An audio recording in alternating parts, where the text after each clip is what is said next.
Bienvenue sur cette vidéo de psycho-astrologie au cours de laquelle je vais vous parler des planètes maîtresses. Je vais vous donner des indications déjà sur ce qu'est une planète maîtresse et quelles sont les 12 planètes maîtresses des 12 signes astrologiques. Cette première vidéo va être consacrée aux planètes maîtresses que nous connaissons pour peu que nous avons donc une pratique de l'astrologie. Et dans une deuxième vidéo, je vous parlerai des planètes maîtresses qui existent au niveau de l'âme et donc qui sont toujours présentes dans les 12 signes astrologiques, mais lorsque l'on bascule sur le plan de l'âme. Donc là, ça peut être un peu nouveau, en tout cas pour ceux qui ne sont pas familiers avec les livres d'Alice Bellé et les enseignements du maître tibétain. En effet, qu'est-ce qu'une planète maîtresse? Donc, une planète maîtresse, c'est la planète qui régit le signe et qui représente son influence principale. Pour le Gémeaux, par exemple, c'est la planète Mercure. Donc, chaque signe a sa planète maîtresse et je vais vous en donner la liste par la suite. Mais selon les enseignements du tibétain, on ne va pas s'arrêter à ce niveau-là. Il y a donc deux autres planètes qui vont être importantes pour chaque signe. C'est la planète qui va gouverner l'âme du signe. Donc pour le Gémeaux, on découvre que c'est Vénus. Et une troisième qui se trouve au niveau de l'esprit ou appelée aussi monade. Et là, c'est la Terre pour le Gémeaux. Et c'est ça pour chaque signe, hein, avec donc on va dire 3 étages différents. Si on vit et si on cherche à intégrer sa personnalité, en exprimer les qualités, on va surtout travailler avec la planète personnelle, la planète classique inconnue de l'astrologie. Par contre, si on cherche ou on tend à travailler sur le plan de l'âme, ses qualités d'âme, et à nouer un lien de plus en plus développé avec cette partie de nous, hein, donc cette partie spirituelle, divine, l'âme, dans ces cas-là, il est intéressant de porter notre regard sur la planète qu'on appelle aussi ésotérique, donc la planète de l'âme. Et donc, je vous l'indiquerai dans la deuxième vidéo, mais je vous proposerai aussi à la fin de celle-ci un document qui est accessible sur mon site et que vous pouvez donc télécharger sans avoir accès gratuit et donc sans avoir à laisser vos coordonnées ou quoi que ce soit. Et donc, vous aurez les 3 niveaux, les 3 planètes pour chacun des signes astrologiques. En quoi c'est intéressant de pouvoir connaître donc sa planète maîtresse sur le plan de la personnalité, parce que comme je vous le disais, ça va nous permettre de pouvoir identifier quels sont un petit peu les attributs, les qualités, les spécificités que l'on va chercher à développer pour exister en tant que personnalité. Je vais d'abord vous expliquer ce qu'est la personnalité. Donc là, je suis dans une partie, on va dire, un peu psycho, et ensuite, je vous donnerai les 12 planètes maîtresses. Donc, la personnalité, c'est quoi? On va dire que de manière synthétique, si je devais résumer, c'est la capacité à dire moi, je. C'est donc se reconnaître comme un individu indépendant, autonome, conscient de lui et conscient donc de ce qui le compose. Nous sommes tous composés de qualités, nous avons nos propres qualités personnelles ou appelées aussi traits de personnalité, traits de caractère. Par exemple, on va dire d'une personne qu'elle est plutôt de nature introvertie, plutôt de nature extravertie, ou alors qu'elle est plutôt patiente, plutôt persévérante, plutôt dynamique, enfin, etc., etc. Donc là, on est sur une liste de qualités. Se connaître, se construire en termes de personnalité, c'est pouvoir nommer, identifier ces grandes qualités et donc savoir en quoi nous pouvons être différents sur le plan de la personnalité d'autres personnes. La personnalité est également composée de centres d'intérêt. Donc là, on est sur, on va dire, un petit peu la déclinaison du verbe aimer. C'est ce que nous aimons faire, nos goûts, nos activités, enfin les activités que nous apprécions. Par exemple, nous pouvons aimer être en relation avec d'autres personnes, nous pouvons aimer avoir des activités manuelles, nous pouvons aimer faire du sport, etc., etc., hein. Donc, c'est tout ce qui est nos centres d'intérêt, qu'ils soient manuels, artistiques, intellectuels, peu importe, c'est vraiment voilà, ce dans quoi on va investir notre temps et qui va nous apporter un certain plaisir, si je puis dire, parce que voilà, ça nourrit, ça correspond à nos goûts. Nous sommes aussi composés d'émotions, ou en tout cas nous avons des émotions qui nous traversent tout au long de notre journée. Et, Et pouvoir être conscient de nos émotions, c'est aussi ça, être un individu avec une personnalité construite, parce que bien souvent, ou en tout cas lorsque la personnalité n'est pas encore tout à fait construite, nous avons des émotions, mais nous ne nous rendons pas forcément compte de leur présence. On peut se sentir peut-être un peu agité, un peu remué intérieurement, mais de là à pouvoir nommer vraiment l'émotion qui nous habite à un moment donné, c'est pas toujours évident. Et qui plus est, on ne fait pas forcément de lien entre l'émotion et soit un événement qui s'est produit, une situation dans laquelle nous sommes, ce que a pu nous dire une personne. Or, c'est intéressant pour se connaître soi-même, mais aussi pour, si je puis dire, travailler sur soi et évoluer, d'avoir cette conscience des émotions qui nous habitent. Pourquoi est-ce que je me sens à un moment donné ou heureuse, contente, ou au contraire en colère, ou stressée, ou agitée, ou nerveuse? Qu'est-ce qui a bien pu se passer, ou qu'est-ce que j'ai pu entendre, ou qu'est-ce qui a pu ne pas se passer qui me fait ressentir cette émotion-là? Être un individu avec une personnalité construite, c'est être aussi conscient de vivre, d'avoir des émotions et donc de pouvoir comme ça, comme je vous disais, les identifier.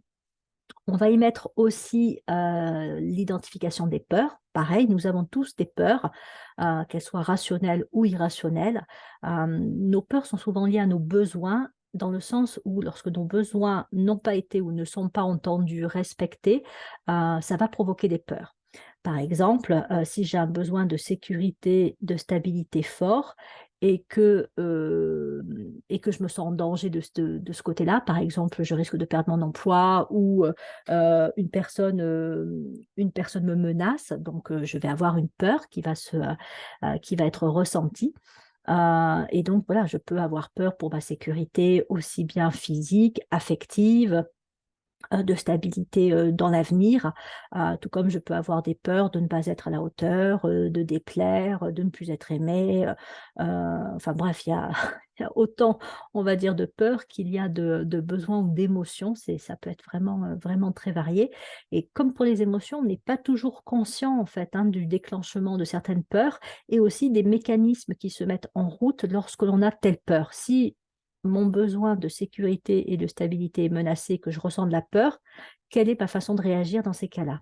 Donc, être une personnalité construite, c'est pouvoir aussi, voilà, un peu identifier et repérer ces mécanismes lorsqu'ils se mettent en route et éventuellement travailler dessus, soit pour réagir autrement, soit pour pouvoir contrer la peur avec des actions appropriées. Nous avons également des désirs, peut-être même aussi des pulsions, les pulsions du corps physique, les pulsions émotionnelles ou autres. Et donc, pareil, est-ce qu'on est conscient de nos désirs, de nos pulsions ou pas? Donc, être soit conscient, avoir une personnalité construite, c'est pouvoir aussi avoir cette vigilance, ce regard par rapport aux désirs et aux pulsions qui peuvent nous habiter et comment nous les gérons. Est-ce que ce sont eux qui nous dominent? Est-ce que nous avons un certain contrôle sur ces désirs et ces pulsions? Je ne parle pas des pulsions, on va dire, physiologiques de base qui forcément vont avec le fonctionnement du corps humain, comme la faim, la soif, etc. Mais plus, on va dire, peut-être parfois le désir je ne sais pas, de blesser quelqu'un parce on a été frustré par quelque chose et donc on va se lâcher, on va se défouler, on va dire des choses désagréables à une personne. Donc est-ce qu'on est conscient de ces mécanismes qui nous habitent et de cette façon que l'on peut avoir de réagir? Nous sommes aussi, en tant que personnalité, des êtres dotés d'une imagination. Donc ça, on n'a pas tous non plus le même rapport à l'imagination, le même usage de l'imagination. Ceux qui ont le plus d'imagination ou qui canalisent le plus leur imagination peuvent devenir des grands artistes, qu'ils soient écrivains, peintres, peu importe. Donc l'imagination peut être aussi un outil de créativité. Et même dans notre vie de tous les jours, on peut imaginer notre futur, imaginer des possibilités et ouvrir comme ça des possibilités, se créer des options. Mais on peut aussi avoir parfois une imagination qui est débordante, qui n'est pas toujours très, très bien canalisée. Lorsque les émotions sont perturbées, l'imagination peut aller vers de la dramatisation. On se fait des scénarios comme ça, un peu noirs, un peu sombres, de ce qui pourrait arriver, ou de un tel m'a dit ceci, mais c'est parce qu'il doit penser ça. Voilà, on se crée un petit peu comme ça des histoires nous-mêmes. Et donc, est-ce qu'on est conscient aussi de cette puissance que l'on peut qui peut être celle de notre imagination. Et pareil, est-ce qu'on arrive à canaliser ça ou est-ce qu'on est débordé et que ce n'est pas toujours évident d'arriver à mettre un peu l'eau là pour dire, attends, non, là, en fait, je suis en train de partir dans un délire, va falloir un petit peu que je me calme et que je creuse les choses un peu plus sérieusement. Être une personnalité, c'est aussi avoir certaines capacités intellectuelles. C'est tout ce qu'on va appeler les modes de raisonnement.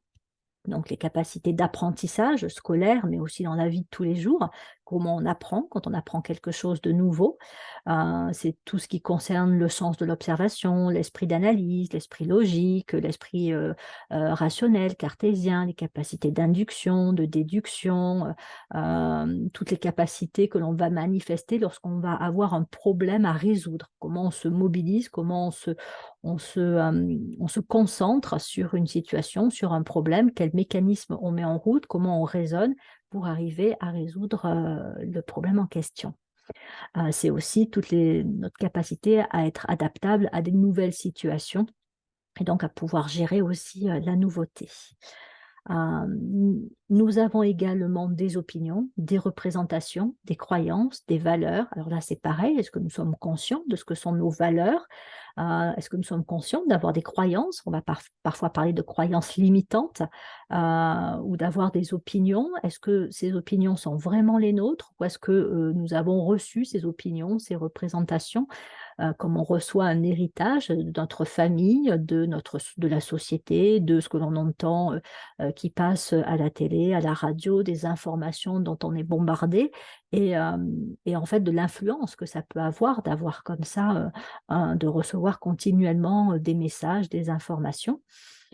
Plus on a une personnalité construite, plus on a sa propre opinion.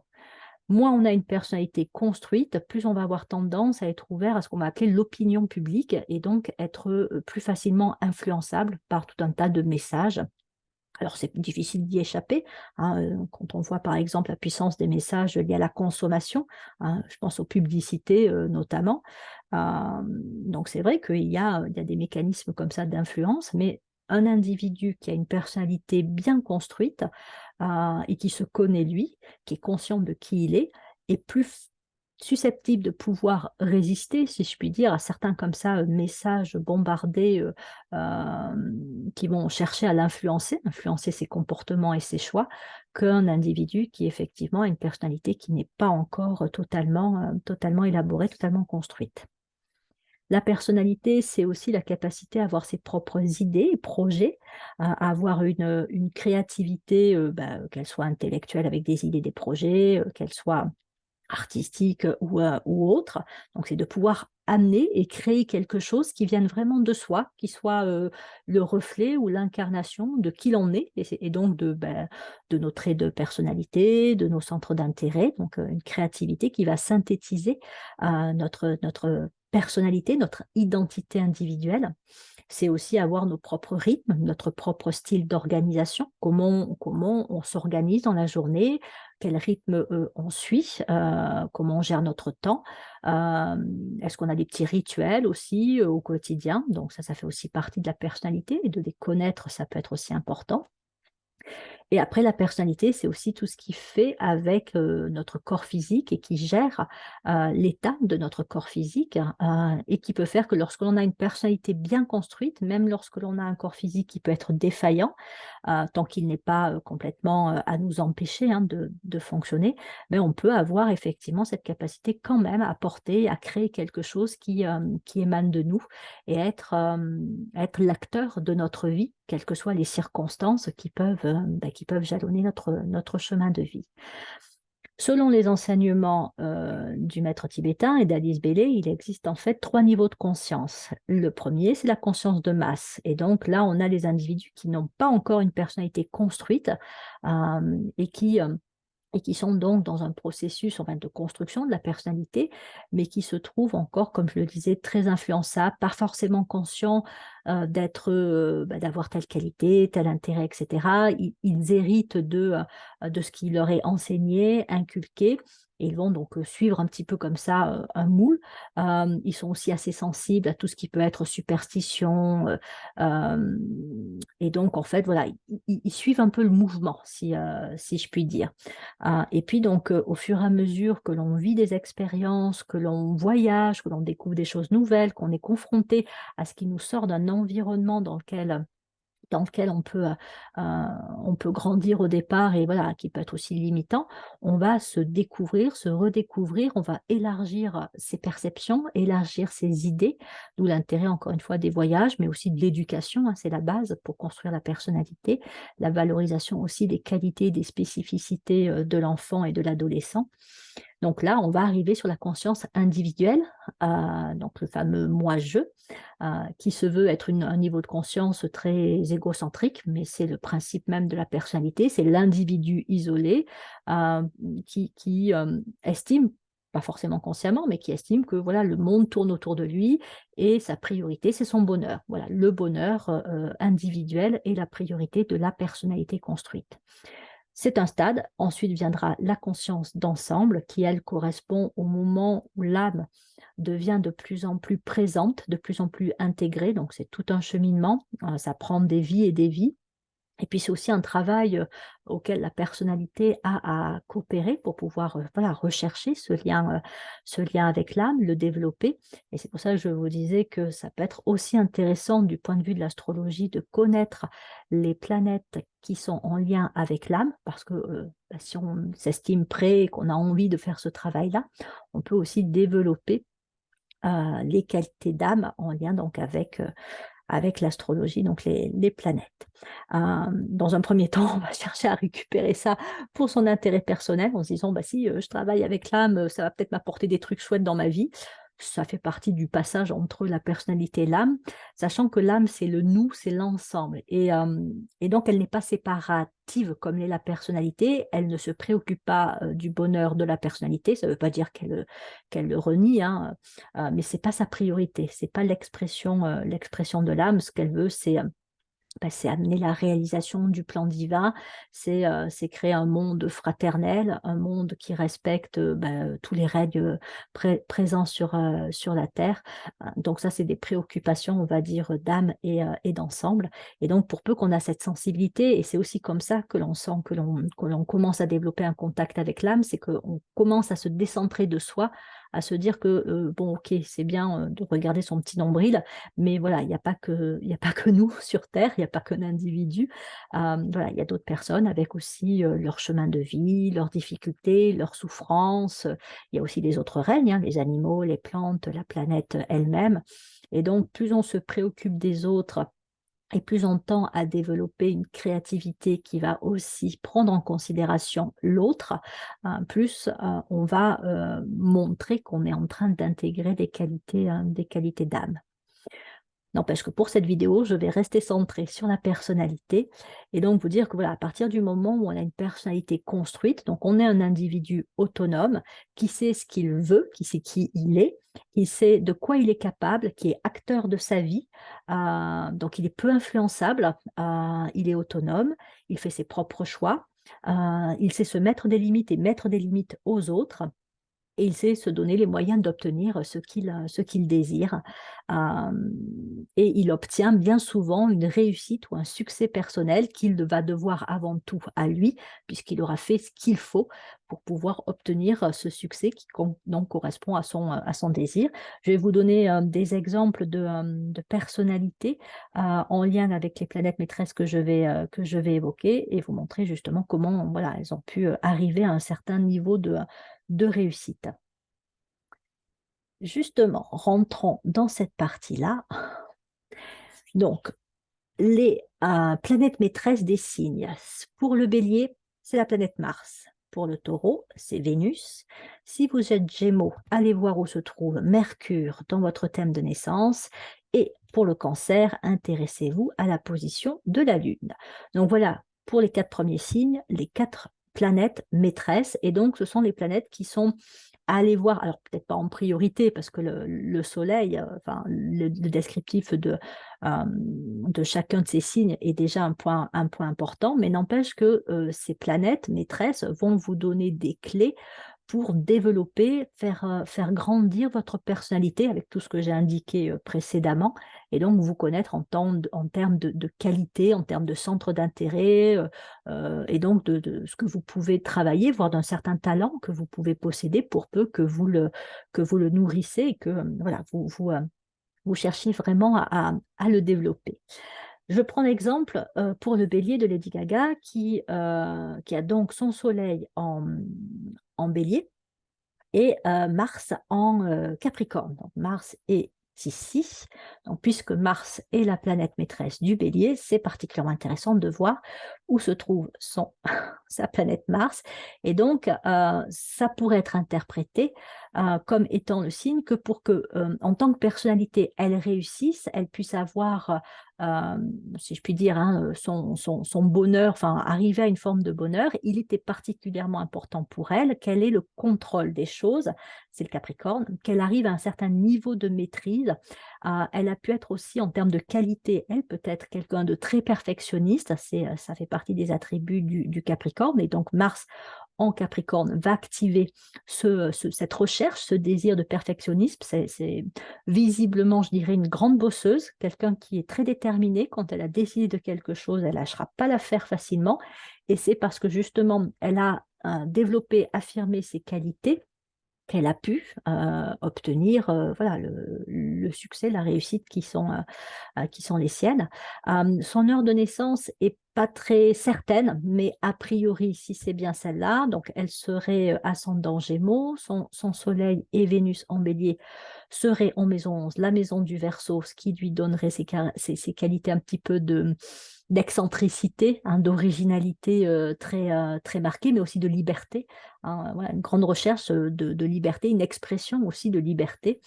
Et avec la maison 7, dans laquelle se trouve Mars en Capricorne, on a donc la maison de la Balance, qui a beaucoup de qualités diverses et variées, donc beaucoup de façons de l'interpréter, mais qui est entre autres reliée au domaine des arts, et qui c'est aussi relié à l'argent. Donc elle pouvait aussi avoir un désir de réussir financièrement, d'avoir voilà, une réussite, bah oui, une réussite matérielle, mais voilà, en passant par le domaine un peu artistique, voilà, la danse, le chant, et même, je dirais, le sens artistique un peu au niveau général, pas uniquement la musique et le chant, ça peut être aussi d'autres domaines. Après, c'est relié à l'esthétique, au beau, donc voilà, être intéressé par tout ce qui touche à ces champs-là, et en les développant, encore une fois, elle a pu obtenir le succès qui est le sien. Continuons avec 4 autres signes. Pour le lion, la planète maîtresse, c'est le soleil. Bon, du coup, le soleil est forcément en lion, hein. Pour la Vierge, ça va être Mercure. Pour la Balance, allez voir où se trouve Vénus. Et pour le Scorpion, même combat que le Bélier, on va s'intéresser à Mars. Je prends cette fois l'exemple de Warren Buffett, qui est un millionnaire, milliardaire américain, qui est né donc le 30 août 1930, donc Vierge, avec aussi Neptune en Vierge, en maison 8, donc la maison du Scorpion. Et donc, on va chercher Mercure, puisque c'est la planète maîtresse de la Vierge, et on voit qu'il a Mercure en Balance en maison 9. Donc, qu'est-ce que j'en déduis? On peut se dire qu'effectivement, pour arriver à manifester pleinement ses qualités personnelles, ses qualités aussi du signe de la Vierge, il est passé par le fait d'intégrer, d'exprimer des qualités de Mercure en Balance en maison 9. Et donc là, on peut avoir, alors je le disais tout à l'heure, la maison 7, Balance avec Lady Gaga, le domaine de l'art, mais aussi l'argent. Et pas que. Il y a aussi tout ce qui touche aux coopérations, hein. La Balance est un signe de grande sociabilité, c'est un signe de communication, d'échange. Et donc, on peut se dire que l'on a affaire à quelqu'un qui, bon, était assez déterminé. Ça, c'est la Vierge qui a souvent cette qualité d'être tenace, persévérante. Et donc, voilà, quand elle veut quelque chose, elle va faire en sorte de l'obtenir. qui peut avoir aussi un vrai intérêt pour les autres. Donc, je crois, si je ne dis pas de bêtises concernant Warren Buffett, que non seulement il est devenu très riche, mais il a un côté aussi philanthrope. Donc, il y a aussi cet élan d'apporter aussi à d'autres et pas que de, de s'enrichir lui personnellement. Et avec donc Mercure en Balance en Maison 9, il a pu savoir établir des liens, des collaborations, faire des investissements, mais aussi en sachant, si je puis dire, hein, attirer autour de lui et tirer le meilleur profit de personnes avec peut-être des spécificités, des qualités dans un certain milieu social qui lui ont permis justement, et pour lui et pour ces personnes-là, de développer un portefeuille et donc des investissements qui se sont révélés particulièrement rentables. Avec la maison 9, le Sagittaire, on a aussi un rapport avec l'argent et les finances, et on a cette énergie un peu de dépassement. Donc, c'est vraiment l'idée de j'atteins, j'ai un but, j'ai un but clair. Hein, Mercure donne aussi permet aussi d'avoir une idée et des visions claires de ce que l'on veut. Donc, je suis fixée sur un objectif, je l'atteins, mais une fois que je l'ai atteint, je vais m'en fixer un supérieur. Je ne me repose pas sur mes lauriers, je vais plus loin. Donc, c'est vraiment l'idée de l'enrichissement, de l'amélioration, de la progression. Et donc, ça ouvre sur un peu, après, ça peut être aussi une quête sans fin, mais le plus, quoi, en avoir toujours plus, donc ce qui mène vers un vrai enrichissement. On aurait pu aussi rajouter qu'avec la Vierge, il y a non seulement ce côté tenace, mais très travailleur, hein, donc voilà, c'est l'idée qu'effectivement, c'est parce qu'on fournit du travail que l'on obtient rétribution de ses efforts. Et donc, voilà, quelqu'un qui pouvait être très décidé, très déterminé, mais aussi capable de réunir autour de lui des personnes et d'avoir aussi une intuition par rapport à l'argent. Parce que la maison 9, le Sagittaire, c'est aussi cette capacité à voir l'objectif du chemin. C'est un peu ce symbole de la flèche que l'on lance et en fait de savoir déjà où elle va atterrir et d'avoir voilà, un peu comme un aperçu des possibilités futures et donc de sentir peut-être là où ça peut être plus ou moins intéressant de placer son argent pour avoir un retour fructueux. Donc voilà, encore une fois, c'est parce qu'effectivement, en étant vierge et en ayant comme planète maîtresse Mercure, je fais cette interprétation-là. Troisième et dernier exemple, alors d'abord, quelles sont les planètes maîtresses des 4 signes restants? Pour le Sagittaire, c'est Jupiter. Si vous êtes du signe du Capricorne, vous allez avant tout travailler avec Saturne, la planète du karma, le maître du temps. Donc, allez voir où se trouve Saturne dans votre thème. Si vous êtes Verseau, vous aurez affaire à Uranus, la planète des grandes révolutions. Et si vous êtes Poisson, intéressez-vous à la position de Neptune dans votre thème de naissance. Bon, il se trouve que j'ai fait des vidéos sur Jupiter, Saturne et Uranus, et bon, j'en ferai sur les autres planètes, donc ça peut aussi être intéressant pour vous, voilà, en fonction de ces 3 signes, si vous êtes concerné en étant Sagittaire, Capricorne et Saturne, d'aller voir les vidéos correspondant à la position de ces planètes dans votre thème de naissance. Donc là, j'ai pris l'exemple de Camille Claudel, sculpteur ou sculptrice, je ne sais pas comment on dit au féminin, qui donc était Sagittaire et qui avait la planète maîtresse du Sagittaire en Sagittaire. Jupiter est ici. Donc son soleil en Sagittaire était en maison 2, tandis que Jupiter se trouve en maison 1. Donc ça lui confère ce côté très, ce que je disais tout à l'heure de la maison 9, un peu de dépassement de soi, de progression, voilà, un peu aussi le sens de la quête, le sens de l'aventure, de vouloir aller toujours plus loin, de se dépasser. Et avec la maison 1, ça pouvait vraiment être quelqu'un qui avait des idées, alors peut-être beaucoup d'idées, et qui avait des idées nouvelles, donc un côté innovant. Et donc, elle a fait, ce qui fait qu'elle a pu se démarquer aussi peut-être par rapport à d'autres sculpteurs, d'autres artistes de ce domaine-là, parce qu'elle avait quelque chose d'assez unique à apporter Bon, après, il se trouve aussi qu'elle avait des facilités. hein, on dit qu'elle a découvert très tôt la sculpture et très tôt, elle a révélé ce talent. Et c'est vrai que la maison 1 indique les démarrages, les débuts. Donc, avec Jupiter en maison 1, il y a cette idée de souvent prendre des débuts assez tôt, c'est-à-dire démarrer les choses ou retrouver des capacités, des compétences dont on a pu hériter de précédentes incarnations, les retrouver assez tôt dans la présente pour pouvoir déjà les réactualiser, les mettre en avant. Donc, bon, voilà, l'interprétation que j'en fais aussi d'un point de vue karmique, c'est que elle était déjà sûrement sculpteur dans une vie passée et que si elle a aussi Jupiter en Sagittaire en maison 1, c'est parce que elle avait à réactualiser, elle avait à se souvenir de son talent qu'elle avait développé pour le travailler encore plus, le pousser encore plus et donc démarrer sa vie très tôt en ayant ce goût pour cette activité artistique et être remarquée là aussi relativement jeune pour ses talents et être encouragée à le développer. Elle a quand même eu autour d'elle aussi des personnes qui ont cru en elle, qui ont reconnu son talent et qui l'ont un peu aussi aidé à nourrir ses capacités. Bon, après, elle a une vie pas toujours très facile et je crois qu'elle a eu une fin assez dramatique. Ça pourrait s'expliquer aussi avec Saturne en balance en maison 12, mais ce n'est pas le sujet de cette vidéo. Je voulais aussi partager avec vous le document, alors que je ne me trompe pas dans mes manipulations, le document qui concerne, je reviens là-dessus, oui, mais je veux sortir du plein écran.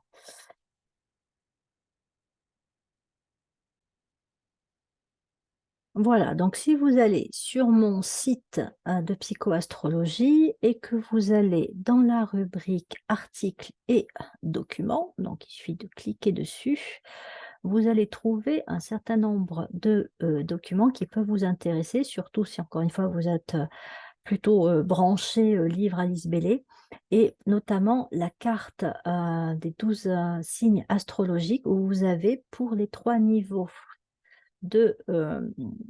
alors que je le grandisse un petit peu, pour les 3 niveaux, les 3 planètes indiquées. Alors parfois il y en a plus que 3, parce qu'il y a des planètes qui en voilent d'autres. Donc par exemple, comme je vous le disais tout à l'heure, pour le Gémeaux, vous avez Mercure, Vénus et la Terre d'indiquer. Mercure au niveau de la personnalité, on appelle ça aussi la planète exotérique. Vénus au niveau de l'âme, c'est la planète ésotérique. Et la Terre au niveau hiérarchique. Et donc ça, vous l'avez pour les 12 signes astrologiques. Voilà, donc ça, comme je vous dis, c'est en accès libre. Donc n'hésitez pas, si ça vous intéresse, à télécharger le document. Si vous rencontrez un souci, vous pouvez me le mettre en commentaire ou m'envoyer un message. Normalement, ça marche, mais on ne sait jamais. Voilà, j'en termine donc ici avec cette vidéo, première partie consacrée aux planètes maîtresses en astrologie, psychoastrologie, au niveau de la personnalité. Et donc, je vous proposerai très prochainement une vidéo qui vous présentera cette fois, en fonction donc du tableau que je viens de vous montrer, les planètes maîtresses au niveau de l'âme. Voilà, je vous remercie pour votre écoute et vous dis à bientôt pour la suite de ces vidéos.